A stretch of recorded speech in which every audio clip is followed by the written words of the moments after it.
ഓണപരീക്ഷയെ പറ്റി നിങ്ങൾ അറിയാൻ പാടില്ലാത്ത എങ്കിലും അറിഞ്ഞാൽ വലിയൊരു അഡ്വാൻറ്റേജ് തരാൻ പോകുന്ന കുറച്ച് സീക്രറ്റ്സ് ആണ് ഈ ഒരു വീഡിയോയിൽ വെളിപ്പെടുത്താൻ പോകുന്നത്. അപ്പോൾ മക്കളെ, ഒരു കാര്യം വീഡിയോയിൽ കിടക്കുന്നതിന് മുമ്പ് നിങ്ങൾക്ക് ഓണപരീക്ഷയെ പറ്റി എന്തെങ്കിലും ടെൻഷനോ പേടിയോ കാര്യങ്ങളൊക്കെ ഉണ്ടെങ്കിൽ അതൊക്കെ മാറ്റി വെക്കാൻ റെഡി ആയിക്കോളൂ. കാരണം എക്സാമിനർ നിങ്ങൾക്ക് വേണ്ടി ഏറ്റവും ബെസ്റ്റ് ക്ലാസ്സുകൾ, ഏറ്റവും ബെസ്റ്റ് ടീച്ചേഴ്സിൻ്റെ ഏറ്റവും ബെസ്റ്റ് ക്ലാസ്സുകൾ പ്രൊവൈഡ് ചെയ്യാൻ പോവുകയാണ്. അതിന് നിങ്ങൾ ആകെ ചെയ്യേണ്ടത് ഈ ചാനൽ സബ്സ്ക്രൈബ് ചെയ്യുക, വൈകുന്നേരം കൃത്യം ലൈവുകളിൽ വന്നിരിക്കുക, പഠിക്കുക. അതാണ് ഏറ്റവും ബേസിക് കാര്യം. ഓക്കെ, ഇനി നമുക്ക് വീഡിയോയിലേക്ക് കടക്കാം. എന്താണ് ഓണപരീക്ഷയെ പറ്റി നിങ്ങൾ എല്ലാവരും അറിഞ്ഞിരിക്കേണ്ട കുറച്ച് കാര്യങ്ങൾ. ഫസ്റ്റ് കാര്യം, ഓണപരീക്ഷ എന്ന് പറഞ്ഞാൽ അതൊരു പരീക്ഷയായിരിക്കും. സാർ, ഇതിലിപ്പോൾ എന്താണ് സർപ്രൈസ് ഉള്ളത്? മക്കളെ, പലർക്കും പറ്റുന്നൊരു അബദ്ധം എന്താണെന്ന് വെച്ചാൽ പരീക്ഷയുടെ സമയത്തും നിങ്ങൾ സാധാരണ പഠിക്കുന്ന രീതിയിൽ തന്നെ പഠിക്കും. ഫോർ എക്സാമ്പിൾ, നിങ്ങൾ ഫിസിക്സോ കെമിസ്ട്രിയോ നിങ്ങൾ ഓണപരീക്ഷയുടെ സമയത്ത് പഠിക്കുമ്പോൾ പലരും ചെയ്യുക സാധാരണ പഠിക്കുന്ന പോലെ തന്നെ ടെക്സ്റ്റ് ബുക്ക് എടുക്കും, കുറേ വായിക്കും, നോട്ട്ബുക്ക് എടുക്കും, പിന്നെയും വായിക്കും, ഒന്നോ രണ്ടോ ചോദ്യങ്ങൾ ചെയ്യുമ്പോൾ പരീക്ഷയിൽ അറ്റൻഡ് ചെയ്യാൻ വേണ്ടി പരീക്ഷാ ഹാളിൽ പോയിരിക്കുമ്പോണ്ടാവും പരീക്ഷയിൽ മൊത്തം ചോദ്യങ്ങൾ. കാരണം അതൊരു പരീക്ഷയാണല്ലോ. നിങ്ങൾ മറ്റേ ഓരോ ടോപ്പിക്ക് പഠിച്ചോ എന്നല്ല ടീച്ചർ ചോദിക്കാൻ പോകുന്നത്. പരീക്ഷാ ചോദ്യ പേപ്പർ ഓരോ ചോദ്യങ്ങളുണ്ടാവും. ആ ചോദ്യങ്ങൾ വായിച്ച് അത് മനസ്സിലാക്കി അതിന് ഉത്തരം കൊടുത്താൽ മാത്രമേ മാർക്ക് കിട്ടുള്ളൂ. പലർക്കും നിങ്ങൾ ഈ ടെക്സ്റ്റ് ബുക്കും നോട്ട്ബുക്കും മാത്രം വെറുതെ വായിച്ച് പോകുന്നത് കൊണ്ട് തന്നെ അവിടെ ചോദ്യങ്ങൾക്ക് ഉത്തരം കൊടുക്കാൻ പറ്റുന്നില്ല. അപ്പോൾ പലരും ഞാൻ പറയുന്നത് കേട്ടിട്ടുണ്ട്, സാർ ഞാനെല്ലാം പഠിച്ചു പക്ഷേ ചോദ്യം ഒന്നും ഉത്തരം കൊടുക്കാൻ പറ്റില്ല. അതിൻ്റെ കാരണം എന്താണെന്ന് വെച്ചാൽ നിങ്ങൾക്ക് ചോദ്യങ്ങൾ ചെയ്തിട്ട് പ്രാക്ടീസ് ഇല്ല, നിങ്ങൾ ക്വസ്റ്റ്യൻ ചെയ്തിട്ട് പ്രാക്ടീസ് ഇല്ല. അതുകൊണ്ട് തന്നെ നിങ്ങൾ ഇനിയുള്ള ദിവസങ്ങൾ നിങ്ങൾ ചിന്തിക്കേണ്ട കാര്യം, നിങ്ങൾ തിയറിക്ക് എത്ര വെയിറ്റേജ് കൊടുക്കണം, ക്വസ്റ്റ്യൻസ് എത്ര വെയിറ്റേജ് കൊടുക്കണം. അതിന് വളരെ സിമ്പിൾ ആൻസറാണ്. തിയറിക്ക് വളരെ കുറച്ച് വെയിറ്റേജ് ആണ് ഇനിയുള്ള ദിവസങ്ങൾ നിങ്ങൾ കൊടുക്കേണ്ടത്. ചോദ്യങ്ങളുടെ പ്രാക്ടീസിനാണ് നിങ്ങൾ കൂടുതൽ വെയിറ്റേജ് കൊടുക്കേണ്ടത്. പ്രത്യേകിച്ച് മാത്സ്, ഫിസിക്സ്, കെമിസ്ട്രി പോലത്തെ സയൻസ് സബ്ജക്ട്സിൽ നിങ്ങൾ ക്വസ്റ്റ്യൻസിന് നിങ്ങൾ കൂടുതൽ വെയിറ്റേജ് കൊടുത്തില്ലെങ്കിൽ, നിങ്ങൾ തിയറി മാത്രം, ടെക്സ്റ്റ് ബുക്ക് മാത്രം അല്ലെങ്കിൽ നോട്ട്ബുക്ക് മാത്രം ഇങ്ങനെ വായിച്ചുകൊണ്ടിരുന്നാൽ നിങ്ങൾക്ക് വലിയ ഗുണം ഉണ്ടാകാൻ പോകുന്നില്ല. ഓക്കെ, അപ്പോൾ ഇനിയുള്ള ദിവസങ്ങൾ മാക്സിമം ചോദ്യങ്ങൾ പ്രാക്ടീസ് ചെയ്യാൻ വേണ്ടിയിട്ട് ശ്രമിക്കുക. അതിന് രണ്ട് ബെസ്റ്റ് സൊല്യൂഷൻ ഉള്ളത്, ഒന്ന് നമ്മുടെ യൂട്യൂബ് ചാനലിൽ കൃത്യമായിട്ട് വന്ന് ക്ലാസ് അറ്റൻഡ് ചെയ്യുക. കാരണം ഇനിയുള്ള ദിവസങ്ങളിൽ എല്ലാ ദിവസവും നിങ്ങൾക്ക് മാരത്തോൺ ലൈവ് ഉണ്ടാവും. ആ മാരത്തോൺ ലൈവുകളിൽ നമ്മൾ അനാവശ്യമായിട്ട് തിയറി പറയില്ല. തിയറി മൊത്തം പഠിക്കേണ്ട അങ്ങനെയൊന്നല്ല പറയുന്നത്. ആവശ്യമുള്ള തിയറിയും കൂടുതൽ സമയം നമ്മൾ ചോദ്യങ്ങളിലായിരിക്കും സ്പെൻഡ് ചെയ്യുക. അപ്പോൾ ക്ലാസ് വന്നിരിക്കുക എന്നാണ് ഏറ്റവും പ്രൈമറി കാര്യം.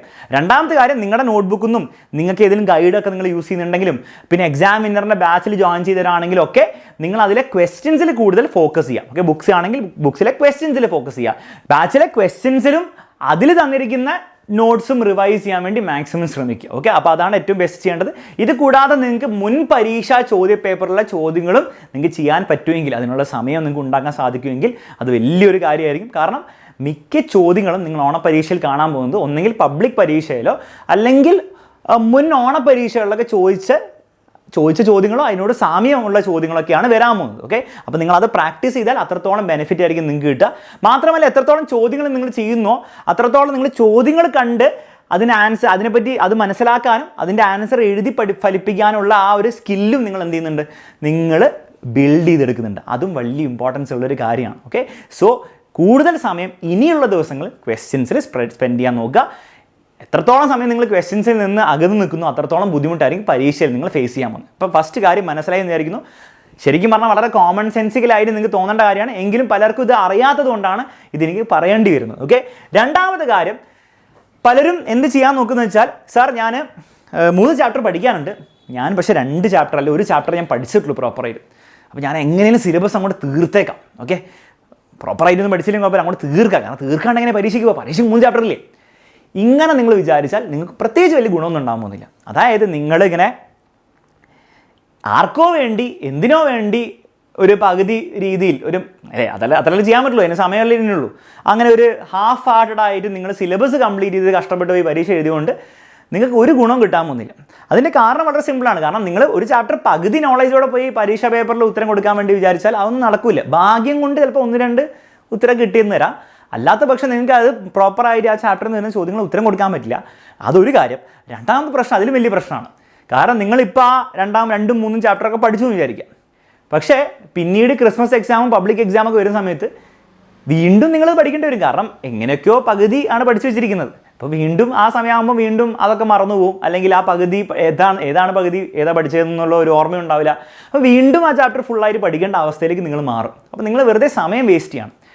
അതിന് പകരം നിങ്ങൾ ചെയ്യേണ്ടത്, നിങ്ങൾ സിലബസ് ഇതുവരെയായിട്ട് കംപ്ലീറ്റ് ചെയ്യാത്തവരാണെങ്കിൽ നിങ്ങൾ ചെയ്യേണ്ട ഒരു കാര്യം, നിങ്ങളെക്കൊണ്ട് റിയലിസ്റ്റിക്കലി കംപ്ലീറ്റ് ചെയ്യാൻ പറ്റുന്ന അത്രയും നിങ്ങൾ കംപ്ലീറ്റ് ചെയ്താൽ മതി.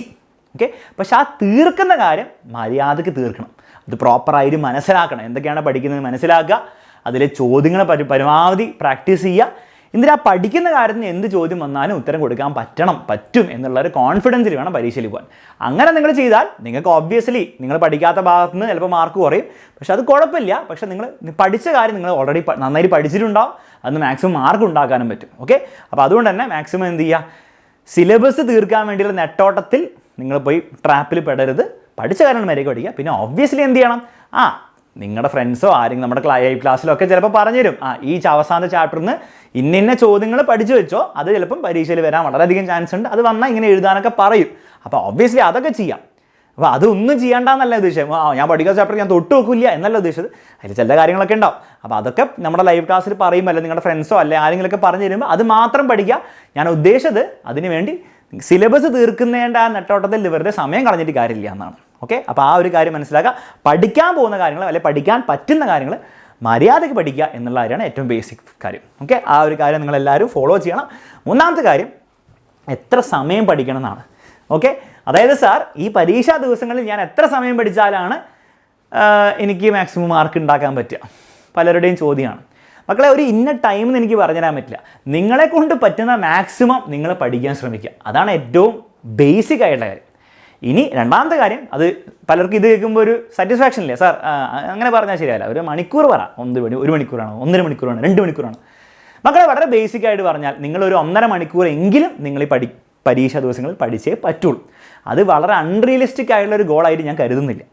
ഐഡിയലി അതൊരു 2.5 മണിക്കൂർ ടു 3 മണിക്കൂറിലേക്ക് ആക്കിയാൽ നിങ്ങൾക്ക് മാക്സിമം എന്ത് ചെയ്യാൻ പറ്റും, റിവൈസ് ചെയ്യാൻ പറ്റും. മാക്സിമം ചോദ്യങ്ങൾ നിങ്ങൾക്ക് വീണ്ടും പഠിച്ച ചോദ്യങ്ങളും പഠിക്കാത്ത ചോദ്യങ്ങളൊക്കെ നിങ്ങൾക്ക് പഠിച്ചെടുക്കാൻ പറ്റും.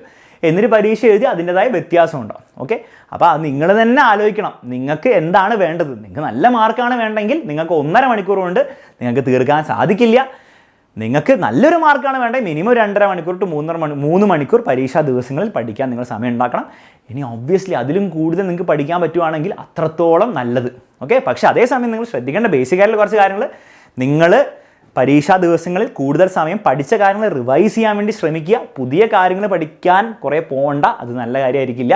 അതേസമയം ഉറക്കം നിങ്ങൾക്ക് പ്രോപ്പറായിട്ട് കിട്ടാതെ നിങ്ങൾ വെറുതെ കഷ്ടപ്പെട്ട് രാത്രിയൊക്കെ ഇരുന്ന് പഠിച്ചാൽ നിങ്ങൾക്ക് പരീക്ഷയിൽ പെർഫോം ചെയ്യാൻ സാധിക്കില്ല. ഓക്കെ, അപ്പോൾ 7 to 8 hours ഓഫ് സ്ലീപ്പ് എന്തായാലും മാറ്റി വെച്ചതിന് ശേഷം ബാക്കിയുള്ള സമയം മാത്രമേ പഠിക്കാൻ പാടുള്ളൂ. ഓക്കെ, അപ്പോൾ ടൈമിൻ്റെ കാര്യം മനസ്സിലായല്ലോ, എത്രത്തോളം പഠിക്കാൻ പറ്റുമോ അത്രത്തോളം പഠിക്കുക, ഹെൽത്തി ആയിട്ട്. ഓക്കെ, നെക്സ്റ്റ് കാര്യം, സ്ട്രെസ്സ്. പലർക്കും പരീക്ഷയുടെ സമയത്തുള്ള ഒരു പ്രശ്നമാണ് ഈ സ്ട്രെസ് എന്ന് പറഞ്ഞാൽ. മക്കളെ, നിങ്ങൾ മനസ്സിലാക്കേണ്ട കാര്യം, ഇതൊരു വലിയൊരു കുറേ പ്രഹസനമൊക്കെ നമ്മളും കാണിക്കുമെങ്കിലും, അല്ലേ, ഓണപ്പരീക്ഷ ഇത് വേണം അത് വേണം എന്നൊക്കെ നമ്മൾ കാണിക്കുമെങ്കിലും നിങ്ങളത് ഭയങ്കര അങ്ങോട്ട് സീരിയസ് ആയിട്ട് എടുക്കേണ്ട ആവശ്യമൊന്നുമില്ല. അതായത് ഈ ഓണപ്പരീക്ഷ പഠിച്ചില്ലെങ്കിൽ പബ്ലിക് എക്സാമിന് മാർക്ക് കിട്ടില്ല, A+ കിട്ടില്ല എന്നുള്ള ആ ഒരു ഭയങ്കര ടെൻഷനും സ്ട്രെസ്സൊക്കെ എടുത്ത് നിങ്ങൾ വേറെ ലെവലിലേക്ക് നിങ്ങളുടെ മനസ്സിനെയും നിങ്ങളുടെ ശരീരത്തിനെയും കൊണ്ടുവരുത്. അത്ര വലിയ സംഭവമല്ല അത്. നിങ്ങളെക്കൊണ്ട് പറ്റുന്ന കാര്യം നിങ്ങൾ ചെയ്യണം, അത് നിങ്ങളുടെ ഡ്യൂട്ടിയാണ്. നിങ്ങൾക്ക് നിങ്ങളോടും നിങ്ങളുടെ പേരൻസിനോടും നിങ്ങൾ പോകുന്ന സ്കൂളിലെ ടീച്ചേഴ്സിനോടും ഈ സൊസൈറ്റിനോടൊക്കെ നിങ്ങൾക്കുള്ളൊരു ബേസിക് ഡ്യൂട്ടിയാണ്. നിങ്ങൾക്ക് ചെയ്യാൻ പറ്റുന്നത് നിങ്ങൾ ചെയ്യാം. അന്ന് വിചാരിച്ച് ഒരിക്കലും ഓണപ്പരീക്ഷയിൽ മാർക്ക് കിട്ടിയില്ലെങ്കിൽ ഒന്നും നടക്കില്ല എന്നൊക്കെ. ഒബ്വിയസ്ലി നിങ്ങൾ പഠിക്കാൻ വേണ്ടിയിട്ട് ഞാനും പറഞ്ഞിട്ടുണ്ടാവും, നിങ്ങളുടെ സ്കൂളിലെ ടീച്ചേഴ്സും പേരൻസൊക്കെ പറഞ്ഞിട്ടുണ്ടാവും. പക്ഷേ അത് ഓവർ സീരിയസ് ആയിട്ട് എടുത്ത് നിങ്ങളെ സ്ട്രെസ്സും ടെൻഷനൊക്കെ ബിൽഡപ്പ് ചെയ്താൽ അത് നിങ്ങളെ നെഗറ്റീവ്ലി ബാധിക്കുകയുള്ളൂ. അതൊരു കാര്യം. മാത്രമല്ല, അത്രമാത്രമൊന്നും ഇല്ല. ഓക്കെ, ഓണപ്പരീക്ഷ എന്ന് പറഞ്ഞാൽ അത്രമാത്രം നിങ്ങൾ ഇതാക്കാനൊന്നും ഇല്ല. പക്ഷെ ഒരു കാര്യം നിങ്ങൾ ഉറപ്പ് വരുത്തണം, ഓണപ്പരീക്ഷയിൽ നിങ്ങൾ ചിലപ്പോൾ ഉഴപ്പിയിട്ടൊക്കെ ആയിരിക്കും ഇങ്ങനെ ഈ ഒരു സിറ്റുവേഷനിൽ എത്തിയിട്ടുണ്ട്, ഇതൊക്കെ കേൾക്കേണ്ട വരുന്നത്. അത് അടുത്ത പരീക്ഷയിൽ, ക്രിസ്മസ് പരീക്ഷയാണെങ്കിലും അതിനടുത്ത പരീക്ഷകളിലും അത് അങ്ങനെ ഒരു സാഹചര്യത്തിലേക്ക് കാര്യങ്ങൾ എത്തിക്കരുത്. ആ ഒരു കാര്യം നിങ്ങൾ ഉറപ്പുവരുത്തണം. ഓക്കെ, പക്ഷേ നിങ്ങൾ ഈ ഓണപ്പരീക്ഷയുടെ ദിവസങ്ങൾ അനാവശ്യമായിട്ട് സ്ട്രെസ് എടുത്തുകൊണ്ട് കാര്യമില്ല, അതിൻ്റെ ആവശ്യവും ഇല്ല എന്നുള്ള കാര്യം മനസ്സിലാക്കുക. അപ്പോൾ അതൊന്നും വേണ്ട. ഓക്കെ, അതൊരു ഇമ്പോർട്ടൻ്റ് ആയിട്ടുള്ള കാര്യമാണ്. അപ്പോൾ പലർക്കും അത് അറിയില്ല, അതുകൊണ്ടാണ് ഇതൊക്കെ പറയേണ്ടി വരുന്നത്. പല കുട്ടികളും ഇങ്ങനെ ഓണപ്പരീക്ഷ എന്ന് പറഞ്ഞാൽ എന്തോ ഒരു അനാവശ്യമായിട്ടുള്ളൊരു ഇതിലാണ്. ഓക്കെ, അപ്പോൾ അതിൻ്റെ ആവശ്യമില്ല. റിലാക്സ് ചെയ്യുക. നമുക്ക് പറ്റുന്ന കാര്യം നമ്മൾ പറ്റുന്ന പോലെ ചെയ്യുക. പിന്നെ അവസാനം നിങ്ങൾ ആലോചിക്കേണ്ട ഇത്രയേ ഉള്ളൂ, നിങ്ങൾക്ക് പരീക്ഷ കഴിഞ്ഞിട്ട് ഓണം വെക്കേഷനുള്ള സമയത്ത് നിങ്ങൾക്കൊരു കണ്ണാടി പോയിട്ട് എന്നെക്കൊണ്ട് ചെയ്യാൻ പറ്റിയ കാര്യം ഞാൻ മര്യാദയ്ക്ക് ചെയ്തോ, ആ ചോദ്യം നിങ്ങളോട് ചോദിക്കാൻ പറ്റണം. അതിൻ്റെ ഉത്തരം യെസ്, ചെയ്യാൻ പറ്റി, എന്നെക്കൊണ്ട് ചെയ്യാൻ പറ്റുന്ന കാര്യങ്ങൾ ഞാൻ ചെയ്തു എന്നുള്ളൊരു ഉത്തരം കിട്ടിയാൽ അതുപോലെ. അത്രയല്ലേ നമുക്ക് എല്ലാവർക്കും ചെയ്യാൻ പറ്റുള്ളൂ, ഞങ്ങൾക്കും നിങ്ങൾക്കും എല്ലാവർക്കും. അപ്പോൾ ആ ഒരു രീതിയിലേക്ക് എത്തിക്കാൻ മതി. ഇനി അതും പറ്റിയില്ലെങ്കിൽ പോലും പേടിക്കേണ്ട, ഇനിയും എക്സാംസ് വരുന്നുണ്ട്, ഇനിയും പ്രൂവ് ചെയ്യാനുള്ള സാഹചര്യങ്ങൾ വരും. അപ്പം പ്രോപ്പറായിട്ട് യൂസ് ചെയ്താൽ മതി. ഓക്കെ, ലാസ്റ്റ് കാര്യമാണ് എക്സാമിനർ. മക്കളെ, എക്സാമിനർ എന്ന് പറഞ്ഞാൽ 1, 2, 3, 4 ആൾക്കാരല്ല. നിങ്ങൾ ഓബ്വിയസ്ലി കാണുന്നത് എന്നെയും അലൻ സാറിനെയും പിന്നെ അർച്ചന മിസ്സിനെയും പല ടീച്ചേഴ്സിനെ മാത്രമേ ഉണ്ടാവുള്ളൂ നിങ്ങൾ യൂട്യൂബിൻ്റെ ഈ മുഖം ഇങ്ങനെയൊക്കെ ആയിട്ട് കാണുന്നത്. പക്ഷെ നിങ്ങൾ മനസ്സിലാക്കേണ്ടത് 100ഉം 200ഉം കണക്കിന് ആൾക്കാരാണ് ഈ നിങ്ങളുടെ ക്ലാസ് മനോഹരമായിട്ട് പോകാൻ വേണ്ടിയിട്ടും നിങ്ങൾക്ക് നല്ല മാർക്ക് കിട്ടാനും നിങ്ങൾക്ക് നന്നായിട്ട് പഠിക്കാൻ വേണ്ടിയിട്ടുള്ള സാഹചര്യങ്ങൾ പ്രൊവൈഡ് ചെയ്യാൻ വേണ്ടിയിട്ടും അതിനുള്ള ഫെസിലിറ്റീസ് പ്രൊവൈഡ് ചെയ്യാൻ വേണ്ടിയിട്ടും വർക്ക് ചെയ്യുന്നത്. ഡെയിലി ഡെഡിക്കേറ്റഡ് ആയിട്ട് നിങ്ങളുടെ പഠനം മനസ്സിൽ കണ്ട് നിങ്ങളുടെ റിസൾട്ട് മനസ്സിൽ കണ്ടിട്ടാണ് അവർ വർക്ക് ചെയ്യുന്നത്. അത് വീഡിയോ എഡിറ്റേഴ്സിനെ ഇൻക്ലൂഡ് ചെയ്യും, നമ്മുടെ ഓരോ PPTയും ഓരോരോ ക്വസ്റ്റ്യൻസും ക്രിയേറ്റ് ചെയ്യുന്ന ടൈപ്പ് ചെയ്യുന്ന പല ആൾക്കാർ ഇന്ന് ഇൻക്ലൂഡ് ചെയ്യും. നമ്മുടെ എക്സാമിനറിൻ്റെ ഓഫീസിൽ നിങ്ങളുടെ ഫോൺ വിളിക്കുമ്പോൾ ബാച്ചിൽ ജോയിൻ ചെയ്യാൻ വേണ്ടി ഫോൺ വിളിക്കുമ്പോൾ ഹെൽപ്പ് ചെയ്യുന്ന ആൾക്കാർ, അതും അവർ ഇൻവോൾവ് ആണ് ഇതിൽ. നിങ്ങളുടെ വാട്സാപ്പ് കമ്മ്യൂണിറ്റിയിൽ ബ്രോഡ്കാസ്റ്റ് ചെയ്യുന്ന കുറേ ആൾക്കാരുണ്ട്, അവരൊന്നും റോബോട്ട്സൊന്നും അല്ല. അവരൊക്കെ ഇങ്ങനെ വൈകുന്നേരം ഇരുന്ന് ഓരോരോ ഷോർട്സ് വീഡിയോ യൂട്യൂബിൽ അപ്ലോഡ് ചെയ്ത് അത് ഷെയർ ബട്ടൺ ക്ലിക്ക് ചെയ്ത് നിങ്ങൾക്ക് ഓരോ പ്രാവശ്യം അയച്ചു തരുമ്പോഴും അവരുടെ മനസ്സിൽ, നമ്മളെപ്പോഴും പറയുന്നവരാണ്, അവരുടെ മനസ്സിൽ ഒറ്റ കാര്യമുള്ളൂ, നിങ്ങൾക്ക് നന്നായിട്ട് പഠിക്കാൻ പറ്റണം. അന്നത്തെ വൈകുന്നേരത്തെ ലൈവ് ക്ലാസ് നിങ്ങൾ കൃത്യമായിട്ട് അതിനെപ്പറ്റി അറിയണം, അതിൻ്റെ നോട്ടിഫിക്കേഷൻ നിങ്ങൾക്ക് കിട്ടണം, നിങ്ങൾ ക്ലാസ്സിൽ വന്നിരുന്ന് പങ്കെടുക്കണം, നിങ്ങൾക്ക് അതുകൊണ്ട് എന്തെങ്കിലും ഗുണം ഉണ്ടാകണം എന്നുള്ള ഒരു മെൻറ്റാലിറ്റിയോടെയാണ് എല്ലാവരും വർക്ക് ചെയ്യുന്നത്. അപ്പോൾ ഇത്രയും വലിയൊരു ടീമാണ് നിങ്ങൾക്ക് വേണ്ടി ഇവിടെ വർക്ക് ചെയ്യുന്നത്. അപ്പം ഇൻ എ സെൻസ് നമ്മൾ ആക്ച്വലി ഒരു ഫാമിലിയാണ് അല്ലേ. ഒരു ഫാമിലിയിൽ അങ്ങോട്ടും ഇങ്ങോട്ടും ഹെൽപ്പ് ചെയ്യുന്ന പോലെ ആ ഒരു വളരെ പോസിറ്റീവായിട്ട് വേറെ മറ്റൊരു കാര്യവും ഇല്ല. പ്രത്യേകിച്ച് യൂട്യൂബിലാണെങ്കിൽ നിങ്ങൾക്ക് ഒരു പൈസ പോലും നമ്മൾ ചോദിക്കുന്നില്ല അല്ലേ. നിങ്ങൾ ബാച്ചിൽ ജോയിൻ ചെയ്യണം, അത് വേറെ കാര്യം, അതിന് ആരും നിർബന്ധിക്കുന്നില്ല. നിങ്ങൾക്ക് ഇഷ്ടമുണ്ടെങ്കിൽ ജോയിൻ ചെയ്യാം, ഇഷ്ടമില്ലെങ്കിൽ നിങ്ങൾ ജോയിൻ ചെയ്യേണ്ട. അതിന് ആർക്കും ഇവിടെ എന്താണ് സന്തോഷമോ സങ്കടമോ ഒന്നുമില്ല. അപ്പോൾ യൂട്യൂബിലേക്ക് വരുമ്പം അത് 100% പോസിറ്റീവ് ഇൻറ്റൻഷനോടെ ചെയ്യുന്ന കാര്യങ്ങളാണ് ഓരോ ആൾക്കാരും ചെയ്യുന്നത്. അപ്പോൾ അതിൽ അതിനെ കളങ്കപ്പെടുത്താൻ വേറെ ഒന്നുമില്ല.